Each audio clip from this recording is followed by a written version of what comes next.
maestro aqui. Nos conduz, Espírito Santo.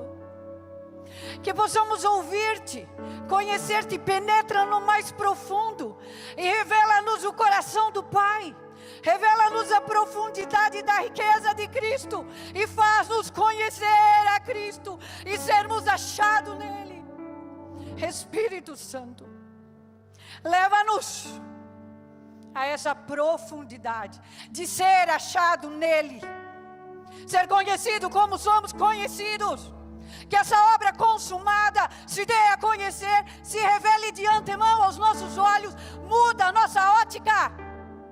Espírito Santo, convence-nos da obra que já está pronta e que é nos dado a oportunidade de cooperar, de sermos parte. Convence-nos, Espírito Santo, convence-nos, torna-nos luzeiros em meio a essa geração que está em escuridão. Espírito Santo, remove as estruturas de ignorância na nossa razão, nosso consciente, inconsciente, pré-consciente, no nosso ser interior, tudo aquilo que ignora o eterno, que ignora a profundidade da seriedade das coisas eternas. Espírito Santo, remove tudo aquilo que ainda ignora o chamamento eterno e convence-nos, traz luz, ilumina o nosso interior. Que a palavra ilumine o nosso entendimento, que a palavra ilumine o nosso espírito, que a palavra ilumine nossa alma, nossos olhos se abram, se expandam e aprendamos a ver o invisível, aprendamos a ver as coisas desde a realidade eterna. Espírito Santo, instrui-nos. Graças, Senhor. Aleluia. Glória a Deus. Obrigada, Maestro, por estar aqui também e nos conduzir. O tema que nos convoca é Cristo, a fonte de vida e verdade. E eu gostaria, na minha participação, naquilo que o Senhor me permitir compartilhar e conversar aqui nessa manhã, de iniciar me atendo a uma palavra reitora que o apóstolo Facundo nos entregou, quando ele compartilhava conosco algumas edições atrás, sobre como nasceu a VEV. O entendimento que ele recebeu da parte do Senhor para realizar essas escolas. E ele falava que a VEV é uma plataforma para treinar profissionais do Evangelho, para preparar profissionais do Evangelho. Então nós vamos começar a construir algo, atentos a essa convocação, atentos a essa direção. O Senhor quer nos tornar profissionais do Evangelho. Quando nós olhamos para a palavra profissional e tentamos encontrá-la escrituralmente, nós vamos nos dar conta que ela literalmente ela não está nos registros escriturais. Mas a sua ideia, o seu conceito, o que ela carrega, está indiretamente em várias passagens, em vários contextos da Bíblia. Nós encontramos o conceito do profissionalismo, por exemplo, no apóstolo Paulo. Quando ele se apresenta como perito arquiteto, ele está, em outras palavras, se apresentando como um profissional, como alguém competente, que tem habilidade, tem maestria, tem propriedade para poder manejar um trabalho. Outro exemplo que nós poderíamos também citar aqui, está lá registrado em Atos, quando os apóstolos sentam para resolver uma situação que havia os hebreus em relação ao atendimento e a assistência às viúvas. E o conselho apostólico resolveu que deveria se escolher pessoas, homens cheios do Espírito Santo, de um bom proceder, para servirem as mesas e liberarem os apóstolos, para que eles pudessem se preparar em oração e em ministração da palavra. Também nós estamos vendo aqui a preocupação dos apóstolos em se dedicar no estudo da palavra. É também a ideia, o conceito de ser um profissional. Está internalizado na preocupação que aqueles apóstolos tinham de manejar de forma idônea a palavra da verdade. Outro exemplo que nós também podemos dar são todos os edificadores que são convocados a fazer parte dessa edificação. Se nós somos um edificador, nós temos que ser profissionais. Não só o arquiteto deve ser um bom profissional. Nós temos aqui engenheiros. Com certeza todos que fazem parte, né, apóstolo, precisam ter profissionalismo naquilo que estão desenvolvendo dentro da construção. E quando nós falamos de profissionalismo do Evangelho, não é algo teórico, não é algo motivacional. O ponto central é entender a nossa responsabilidade. Quem é o profissional? É um responsável. Vamos partir da primícia do médico. Eu sei que tem muitos médicos aqui. Um médico vai lidar com a vida passageira, a vida bios. E ele, para lidar com essa vida, ele tem que se profissionalizar, ele tem que se preparar. E nós, como paciente, quem aqui não é médico, lhe toca ser um paciente, nós temos total segurança de dizermos, nós queremos encontrar um médico competente. Exigimos isso dos profissionais da medicina. E a mesma linha de raciocínio, eu e você devemos aplicar para os ministros competentes da Nova Aliança. Ou melhor, nós devemos ainda ampliar. Porque para os ministros, a responsabilidade transcende mais ainda. Porque nós não estamos lidando com a vida passageira, que hoje você cura, hoje você melhora, e amanhã ela se vai por outra coisa. O ministro da Nova Aliança, ele está lidando com a vida eterna. Então, em razão dessa responsabilidade, nós devemos sim tornar-nos peritos profissionais na administração, na operação e no manejo da palavra da verdade. E nós vamos ver que Paulo, ele incentivava muito o seu sucessor a ter uma mente profissional, a ter um posicionamento profissional, porque era o seu sucessor. Vamos dar uma olhada, tem vários textos que nos remetem a essa ideia. Mas nós vamos focar em 2 Timóteo capítulo 2, versículo 7. E se pudermos abrir só esse versículo na ACF. Os outros podem ser na ARA, mas esse seria importante estar na ACF. Considera o que digo e o Senhor te dê entendimento em tudo. Antes de falar essa declaração, antes de dizer a seu sucessor, considera o que digo, em uns versículos anteriores, Paulo vai usar algumas alegorias, Paulo vai falar rapidamente, de forma muito sucinta, e ele vai usar ali o termo do soldado, da vida do soldado, ele vai falar do lavrador, e ele vai falar do agricultor. Mas se você começar a olhar detidamente sobre aqueles exemplos, você vai ver que Paulo não se detém a explicar muitas coisas. Paulo, ele é muito sucinto, ele fala um exemplo do soldado, um exemplo do agricultor e um exemplo do atleta. E diz, olha, vai considerar. Em outras palavras, eu não tenho tempo, eu não posso agora te explicar tudo, porque você precisa aprender a buscar compreensão. Eu vou te dar os sinalizadores, eu vou te dar as balizas por onde você vai, e eu tenho certeza que o universo de um lavrador, o universo de um atleta e de um soldado, o modo de viver, as leis que regem o atleta, o soldado e o lavrador, provavelmente eram desconhecidos de Timóteo. Então ele instiga Timóteo a ser um profissional e diz, você considerar de tal modo que você vai entender, você vai alcançar compreensão e vai enxergar o que eu estou enxergando quando eu uso o exemplo de um soldado. E esse considerar, ele tinha que ser efetivo na vida de Timóteo, porque senão ele não lograria a compreensão. E um considerar, para ser efetivo, ele tem que ser um considerar profissional. Timóteo tinha que se profissionalizar em considerar.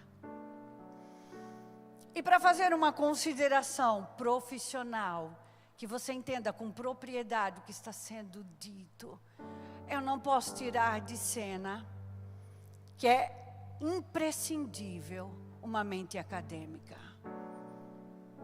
Eu só posso considerar profissionalmente se eu desenvolver uma mente acadêmica. Timóteo tinha que desenvolver uma mente acadêmica.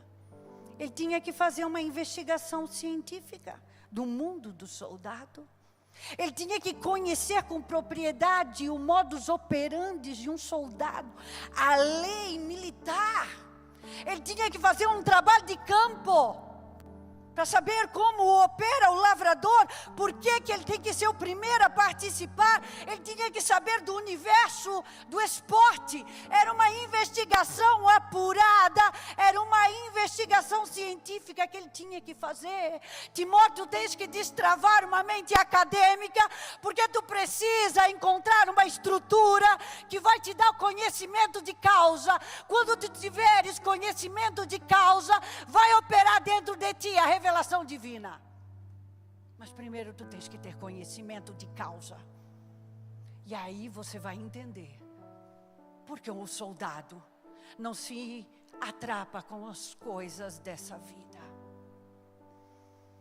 Um considerar que precisava instigar esse sucessor a ter uma mente acadêmica.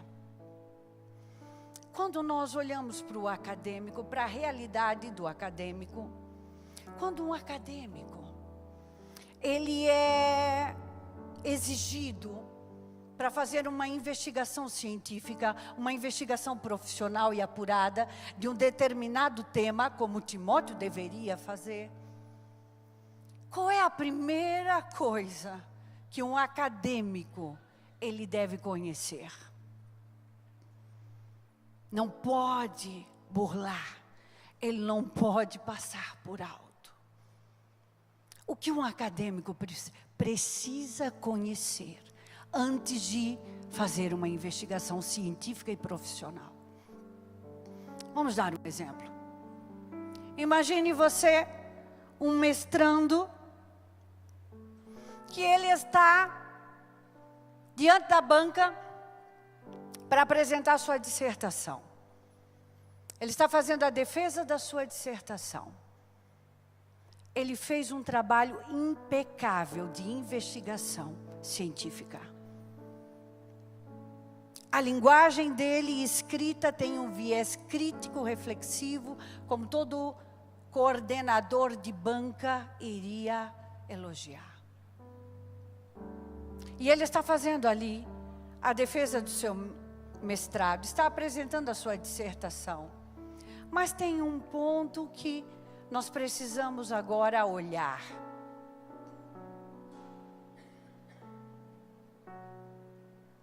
As referências bibliográficas dessa dissertação.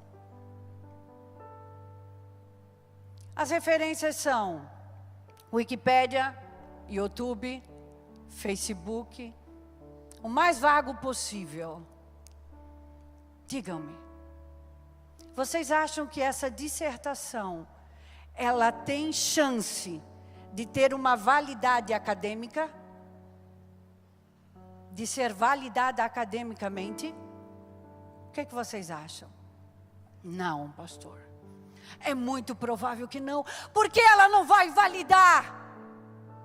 Porque ela tem um problema seríssimo de fonte. Qualquer acadêmico sabe que a primeira coisa que precisa aprender para desenvolver uma investigação profissional é ter uma fonte legítima, é ter uma fonte que traga credibilidade. Se não tiver uma fonte legítima, nenhum trabalho é validado academicamente, nenhum trabalho, nenhuma investigação científica é levada a sério. A fonte, ela é importantíssima para a pesquisa de um acadêmico. Se nós queremos ser ministros competentes do novo pacto, desenvolver uma mente profissional com perícia, nós precisamos conhecer a fonte de onde todas as coisas procedem. E o profissional, ele é instruído, ele é treinado para conhecer a fonte. Lucas, antes de deixar esse profissional, esse médico, antes de deixar um apontamento, um registro, um livro escrito para Teófilo, 2 livros, o que ele fez? Ele diz que fez uma acurada investigação desde a origem. Ou seja, o que dá validade ao escrito de Lucas é a fonte que ele recorreu. Ele foi até a fonte. São as fontes que Lucas tomou que dão legitimidade escritural aos seus livros. A igreja de Bereia tinha uma mente profissional. Porque quando Paulo pregava, o que os bereanos faziam? Iam à fonte, iam à escritura confirmar o que Paulo estava falando. O ministro competente da nova aliança deve conhecer com propriedade a fonte eterna desse pacto, que é... Quem é a fonte? Cristo. E deve conhecer com propriedade Cristo como fonte de vida e verdade. Agora encontramos mais uma figura, a fonte. Entendemos que a investigação profissional, ela é validada, ela é legitimada quando ela vem da verdadeira fonte. Quando falamos de fonte, falamos de nascente, falamos do lugar de origem. Imagine você, onde você mora, se tiver um rio. Lá onde nós moramos, na região de Itajaí, do Vale Itajaí, tem um rio que percorre lá as nossas cidades. Imagine você, quem tem rio perto na cidade, que passa rio. Quem vê o rio passar por perto da cidade? Bastante gente, né? Então imagine que você está olhando para esse rio, e você está olhando, você está vendo muitas águas, certo? O fato de você estar olhando para esse rio, quer dizer que você sabe onde é a nascente dele? Porque você está vendo o fluir das águas, você sabe onde é a fonte dele? Alguém aqui consegue deduzir, porque eu estou vendo muito das águas dele, você consegue deduzir aonde ele nasce? Não. É muito provável que a nascente desse rio está onde? Está bem escondida no meio da montanha. E só um profissional, um técnico, para descobrir onde é a nascente.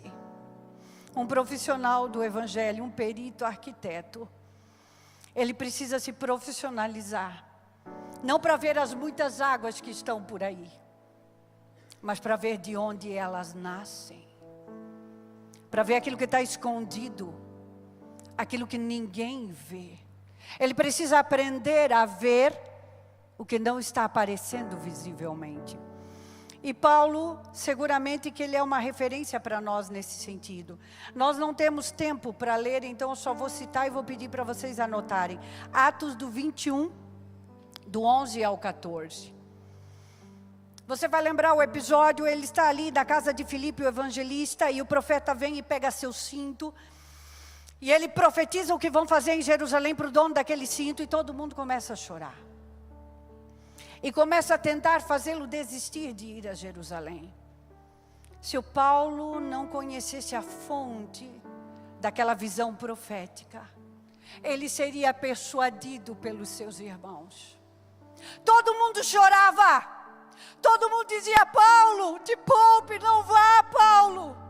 Todo mundo queria poupar Paulo, mas ele sabia a fonte daquela revelação, ele sabia a fonte daquela visão, ele sabia que era a vontade do Senhor, aquela prisão em Jerusalém. Então ele não foi persuadido sentimentalmente, porque ele sabia discernir das coisas, da onde elas procediam. Quando nós falamos de discernir fonte, muitas vezes nós olhamos para o clássico, para o exemplo dele na Macedônia, repreendendo o espírito que estava por trás de uma adivinhadora. Mas talvez esse é o mais fácil de interpretar. Conhecer a fonte não é só desmascarar o que está por trás de um adivinho. Conhecer a fonte é saber muitas vezes o que está por trás até de uma fonte sentimental do teu irmão.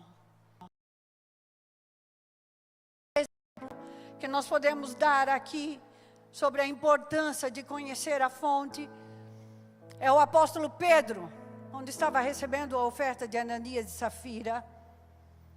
Era um valor expressivo. Poderíamos justificar muito a entrada daquela quantia no caixa da igreja, mas Pedro sabia a fonte que vinha. Pedro sabia que não vinha da fonte de verdade, porque eles mentiram para o Espírito Santo. Então, se vem da fonte de mentira, nós não queremos, nós denunciamos. Um ministro do novo pacto, um ministro competente, ele precisa conhecer as coisas desde o interno. Ele não pode ficar com as coisas que aparecem do externo.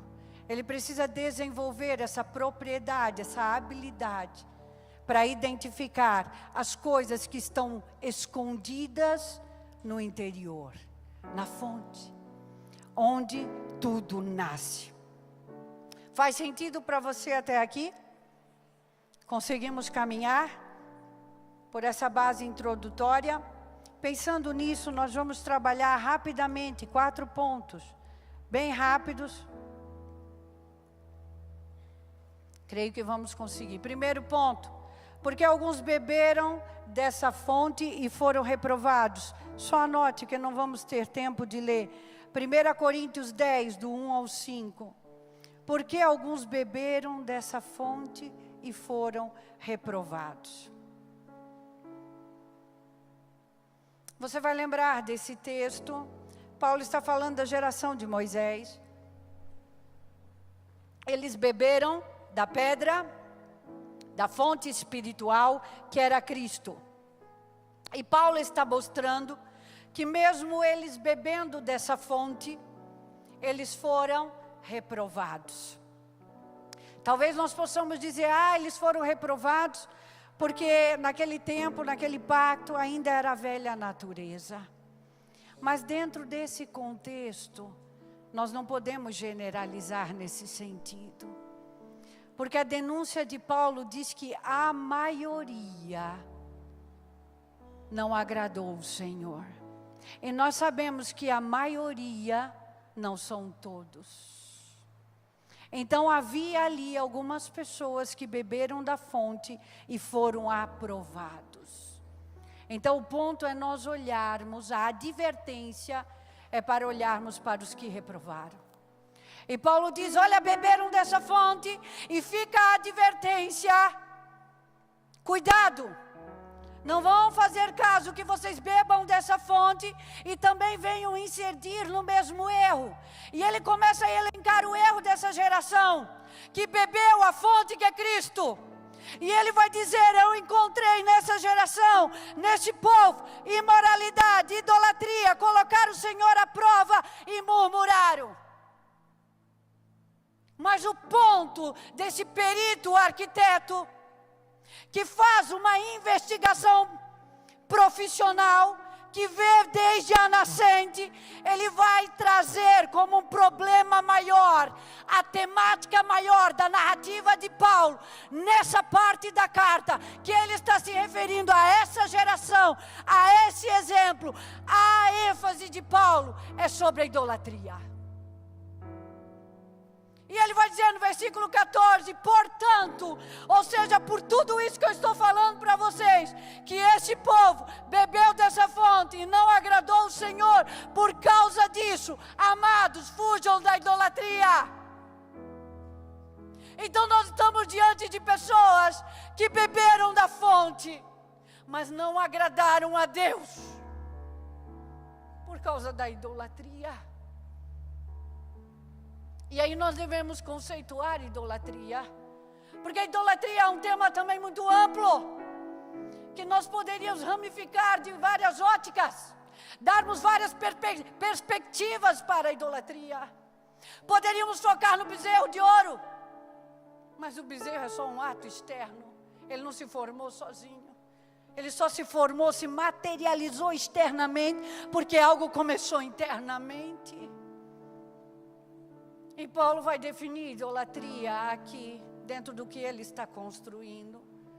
E nós vamos olhar a definição que Paulo traz.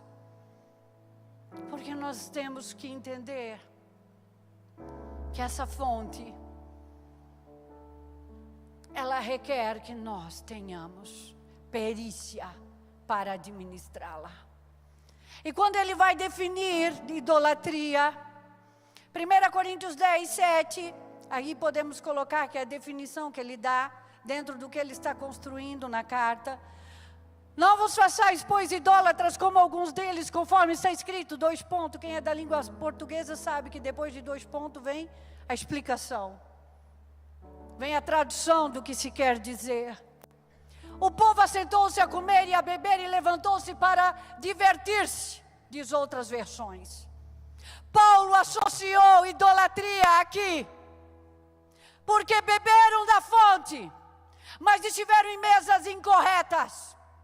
A idolatria que Paulo está conceituando, está divertindo a igreja de Corinto e a todos nós. Ele está dizendo, é o tema de mesa.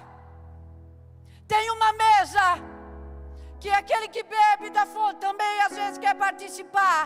E essa mesa tem um grave problema. Ela embriaga. O erro desse povo foi porque se embriagaram. O ministro, quando ele começa a se embriagar dos seus dons, do seu serviço, ele começa a se desconectar da fonte. O ministro, quando ele começa a se embriagar dos títulos, do fazer, da aceitação, dos aplausos, ele está se desvirtuando do desenho. Paulo está dizendo, eu vos advirto, fujam dessa idolatria. E ele associou a idolatria às mesas que embriagam. A parábola do samaritano é uma denúncia de um levita e um sacerdote embriagado. Eu não posso parar para atender um semi-morto, porque eu tenho que fazer o meu exercício de levita, o meu ofício sacerdotal na sinagoga. O meu exercício sacerdotal está acima de atender uma vida. Estão embriagados. Nunca foi desenho de Deus que o exercício dos dons estivessem acima de cuidar da vida. Pedro um dia se embriagou e começou a dissimular diante dos judeus. E foi repreendido, porque estava se desvirtuando do desenho da fonte. Um profissional do evangelho, ele não pode se embriagar do seu serviço, porque não há diferença entre um grego pagão e um fariseu embriagado. Toda embriaguez, mais cedo ou mais tarde, produzirá nudez. Lembrem de Noé. Toda embriaguez produzirá nudez. Essas mesas preparam para nos despir das vestimentas de Cristo, porque Paulo diz, sejam encontrados vestidos e não nus. Esse quadro nos mostra, queridos irmãos, que não basta só beber dessa fonte. Um ministro profissional do evangelho deve se abster das mesas que embriagam, dos aplausos humanos, tudo aquilo que nós buscamos glória de homens. Ministros que se embriagam, Jesus nunca buscou glória de homens. Essas mesas só querem nos despir das vestimentas de Cristo. Fujam. Portanto vos digo, disse Paulo, fugi da idolatria. Fugi dos lugares que vos embriagam. Segundo ponto, o primeiro foi porque beberam e foram reprovados. Segundo ponto, rapidamente. Quem tem problema com a fonte original terminará produzindo uma fonte artificial chamada cisterna. Não temos tempo de ler, mas anota aí. Jeremias 2:13, Isaías capítulo 1, do 13 ao 15, e rapidamente vamos falar. Você vai ver Jeremias exortando o povo. Vocês trocaram Deus exortando através de Jeremias, vocês trocaram um manancial de águas vivas por uma cisterna. Cisternas rotas. Sabe o que Israel estava fazendo? Israel queria ter água, porque preciso da água, mas eu não quero ela em forma de manancial. Eu quero a água, mas eu quero ela numa forma que eu posso controlar. Eu quero ter água, mas dentro dos limites que eu coloco. Então eu vou emprestar um pouco dessa água, porque a cisterna por si, ela não gera água. Israel queria cisterna, mas ele precisa ir lá emprestar a água do manancial. Então eu vou lá, pego a água do manancial e coloco aqui nesses limites, porque a cisterna, ela tem suas barreiras, ela tem suas paredes, ela vai limitar e vai dizer até onde a água pode ir. Eu pego um pouco emprestado da água da vida, eu pego um pouco emprestado de verdade, e eu formo um ambiente que eu controlo. Um ambiente artificial, chamado cisterna. Israel, durante muito tempo, produziu um ambiente artificial. Você vai ler em Isaías a referência dada. Deus vai dizer: eu não suporto mais os atos solenes de vocês. Não suporto mais os sacrifícios. Não suporto mais a reunião, as orações, os louvores. Porque o profano se misturou. Era um ambiente artificial. Tinha louvor, tinha oferta, tinha pregação, tinha exercício sacerdotal, mas Deus não estava. Ele dizia: eu não aguento mais essa solenidade. E o povo continuava fazendo, porque alguém precisa aparentar que Deus está nesse assunto. Existem os religiosos que precisam aparentar que Deus está comigo. Então continuavam os ritos que aconteciam dentro de um lugar chamado cisterna, um ambiente totalmente artificial. E o ponto e a questão é como nós identificamos, porque estamos aqui, porque queremos ser esse investigador apurado, que discerne de onde as coisas nascem. Como nós podemos discernir e identificar um ambiente artificial? A resposta está em Jeremias. Ele disse que as cisternas eram rotas, rachadas. Então esse ambiente artificial, eu e você sabemos que a água ali, ela não fica. Ela sai rapidamente, ela se vai. Então é um sistema em que você precisa retroalimentar constantemente, porque nunca se sacia. Tem que fazer esse entretenimento, tem que fazer essa programação, tem que fazer isso, tem que fazer aquilo, porque você tem que aguentar algo que está indo. Jesus disse que se nós bebêssemos dessa água, tornaríamos a ter sede. Aqui nós identificamos um ambiente artificial. Ele te dá de uma água que te torna dependente. Você vai sempre precisar daquilo. E a mente acadêmica, profissional, sabe identificar o ambiente que é verdadeiro do que é artificial. Para isso o Senhor está nos dando perícia. Terceiro ponto, e já caminhando para o final. Penúltimo. O que transmitimos é de acordo com a fonte interna que portamos. Anote Atos 3, do 6 ao 8, e rapidamente. Pedro dizendo: não tenho ouro nem prata, o que tenho te dou. O que ele pôde dar para aquele coxo era o que ele tinha dentro dele. Não era o que Pedro declarou. Imaginemos que eu estou aqui falando sobre saúde, sou uma nutricionista e a palestra é sobre saúde. Estou falando muito sobre uma vida saudável, mas eu estou muito gripado, estou tossindo, estou espirrando. Você vai sair dessa conversa saudável ou gripado? Gripado. Porque o que nós impartimos, transmitimos, é o que nós temos dentro. Nós podemos falar de verdade, sem nunca transmitir verdade. Nós podemos falar da vida ressurreta de Cristo, sem nunca transmitir a vida. Se o que nos porta, se o que aqui dentro nós portamos é a fonte da árvore do conhecimento do bem e do mal. sempre vamos impartir o que temos dentro.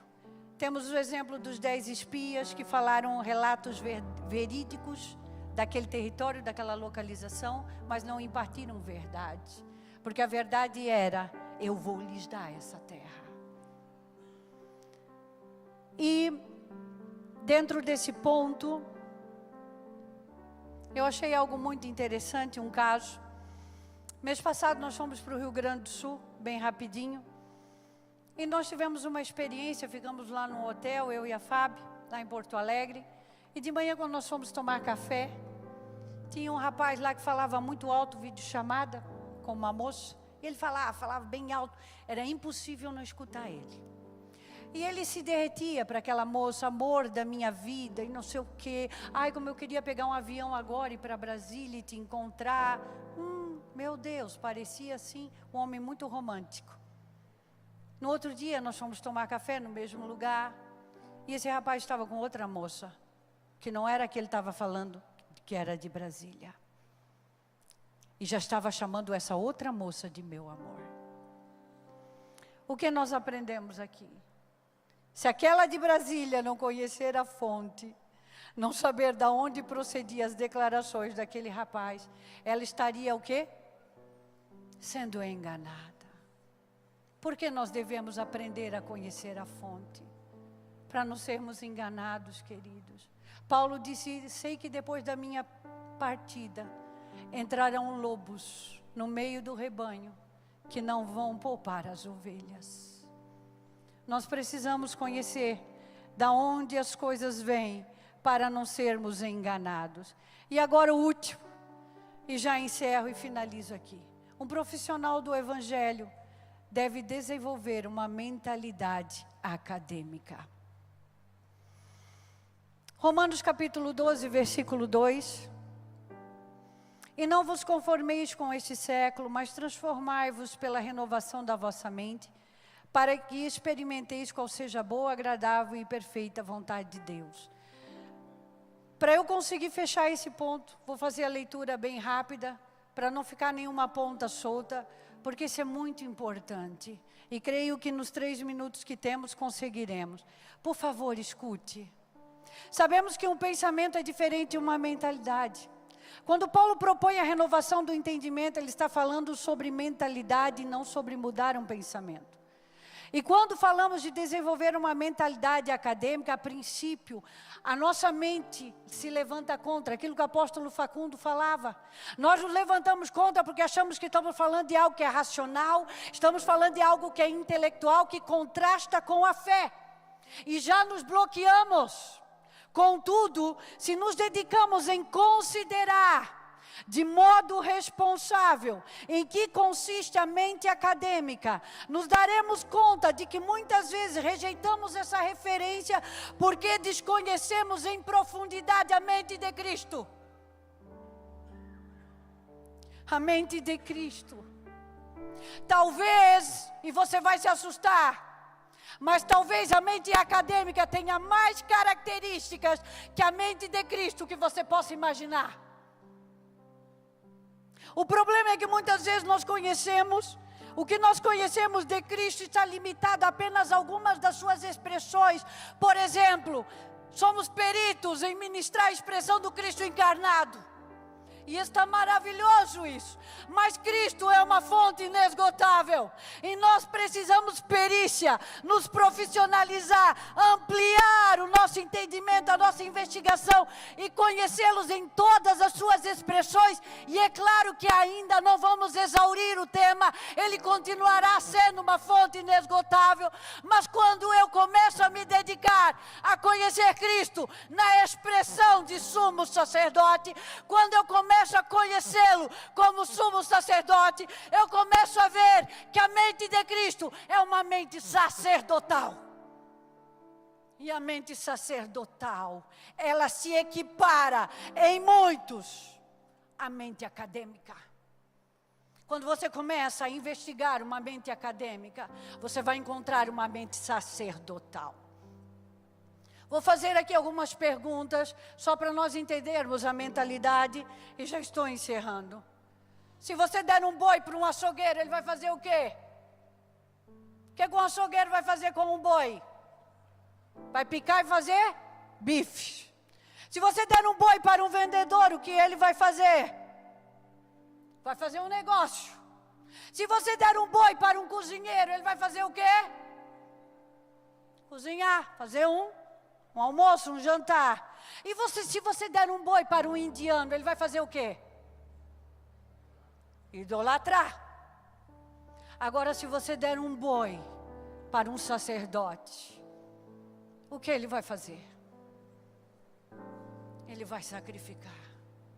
Porque a mentalidade sacerdotal, ela está programada para ofertar, consagrar e sacrificar aquilo que é perfeito para o seu Senhor. E todo acadêmico é treinado para sacrificar-se pela busca da fonte do conhecimento verdadeiro e pela perfeição do exercício da sua profissão. Enquanto muitos estão tendo lazer, o acadêmico está estudando, se aperfeiçoando, porque está intrínseco na mentalidade acadêmica a ideia de se sacrificar pela sua vocação. Olhe o juramento de um médico. Um médico, sob juramento, ato solene, ele tem que dizer, abre aspas, eu prometo solenemente consagrar, sim ou não, doutor? Consagrar a minha vida ao serviço da humanidade. A mente acadêmica, ela é treinada para ter uma vida de consagração e sacrifício, características da mentalidade sacerdotal. E encerro dizendo que quando falamos de ter uma mentalidade sacerdotal, que aponta para o sacrifício, não estamos falando no sentido legalista, porque já entendemos que nada que nós possamos fazer cumpriria a lei. Só há um sacrifício capaz de cumprir a lei, que foi o sacrifício do Senhor Jesus. E quando falamos de desenvolver uma mente sacerdotal que se equipara à mente acadêmica, também não estamos falando no sentido de meritocracia, dizendo que temos que sacrificar algo e Deus tem que nos dar algo em troca, ou que Deus precisa nos recompensar em algo. Não é nem no sentido meritocrata, nem no sentido legalista. Quando falamos que o profissional do Evangelho deve ter essa mente sacerdotal, que você viu, que se você der um boi, a mente do sacerdote oferta, sacrifica e consagra. Quando falamos que o profissional do Evangelho deve ter essa mente sacerdotal, que se equipara à mente acadêmica, de ser treinado para conhecer a fonte, e ter uma vida de consagração e sacrifício, para o exercício da sua vocação, que nós também temos, o exercício da nossa vocação, estamos nos referindo ao que Pedro falou. Anote 1 Pedro 2,5 e eu encerro, fazendo uma paráfrase de Pedro.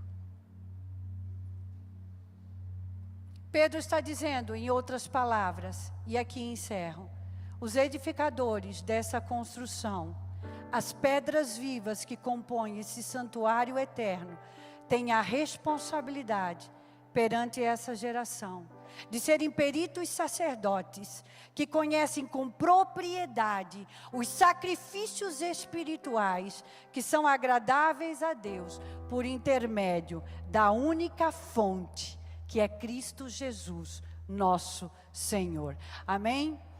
Meus amados, muito obrigada por essa oportunidade e por nos escutarem. Pastor Robson e pastora Magali.